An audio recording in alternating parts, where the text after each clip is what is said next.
Siapa yang tak mengenal Rhoma Irama? Musisi yang mendapat julukan Raja Dangdut dan Satria Bergitar ini, beliau Rhoma Irama sudah malang melintang dalam dunia tarik suara di tanah air.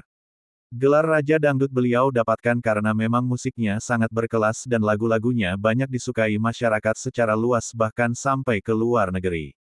Mengenai julukan Satria Bergitar, masyarakat pun mengakui, selama dalam karirnya bermusik, beliau selalu menyampaikan pesan-pesan kebenaran, tidak hanya dalam lagu dan film-filmnya tapi juga dalam dunia nyata. Rhoma berkisah tentang pilihan yang membuat dirinya tetap bertahan bermusik. Beliau merasa, saat itu Tuhan telah menjawab doanya melalui musik dangdut ini. Karena dulu dangdut adalah musik bergenre orkes Melayu. Saat ditanya soal julukan Satria Bergitar, Rhoma menceritakan mengenai julukan Satria Bergitar yang beliau simbolkan untuk dirinya sendiri. Mengenai Satria Bergitar ini, kalau dilihat dari foto dirinya di sana terlihat Rhoma Irama berkuda, memakai sorban, dan di belakangnya ada gitar. Itu simbol dari sosok Rhoma Irama. Mohon maaf, di dalam darah saya mengalir 3 unsur, agama, seni, dan politik. Dalam arti, saya peduli dengan bangsa ini, dan saya ingin berkontribusi dengan bangsa ini. Itu jadi satu nafas, ungkap Rhoma. Rhoma berkuda, bersorban, dan bergitar, di mana gitar itu merupakan simbol senjata Rhoma, sorban simbol Rhoma membawa dakwah Islam dalam musik dan film, serta berkuda simbol perjuangan menegakkan kebenaran. Jadi, musik saya berbicara soal tauhid, ukhuwah Islamiyah, soal persatuan nasional, Pancasila, hak asasi, perjuangan dan doa, dan sebagainya, papar Rhoma lagi. Tanpa maksud menyinggung siapapun, seni seringkali diidentikan dengan lebih memilih meninggalkan sholat, lalu minum minuman beralkohol, bahkan pergaulan bebas, katanya.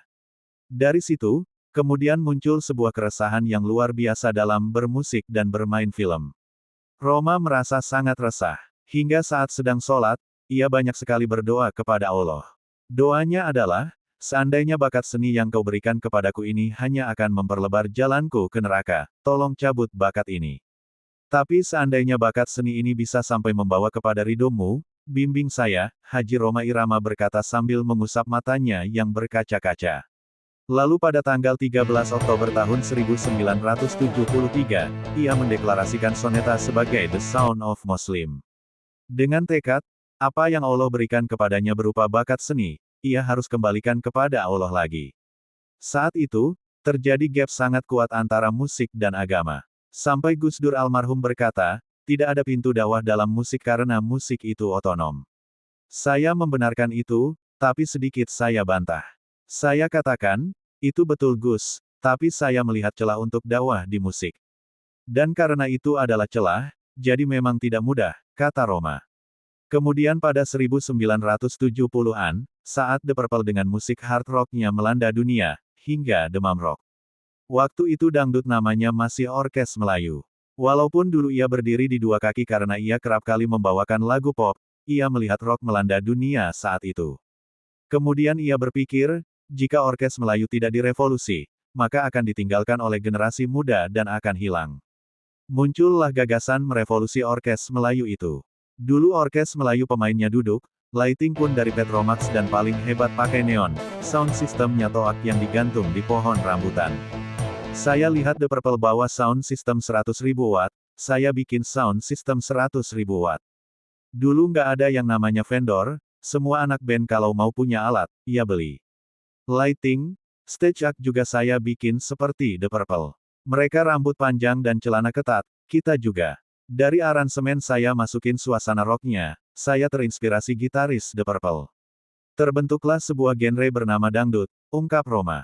Beliau berpegang pada firman Allah, wahai orang beriman jangan kau mengatakan sesuatu yang tidak kau lakukan. Besar murka Allah untuk orang yang suka ngomong menasehati, tapi tidak bisa melakukannya, ujarnya, lagu-lagu yang saya mainkan, harus juga saya jalankan. Alhamdulillah sampai saat ini saya katakan, bahwa Allah telah menjawab doa saya merasakan itu, saya bersyukur. Saya dirikan soneta, sekarang saya di dalam bermusik, kami tidak pernah meninggalkan salat berjamaah, tidak ada lagi minum alkohol. Lagu-lagu yang saya lantunkan insya Allah saya bisa jalankan, kami bisa lakukan sebelum kami dendangkan Dulu ibu untuk saya orang nggak lain, suka saya ucap nyanyi. Rhoma sembari menitikkan air mata.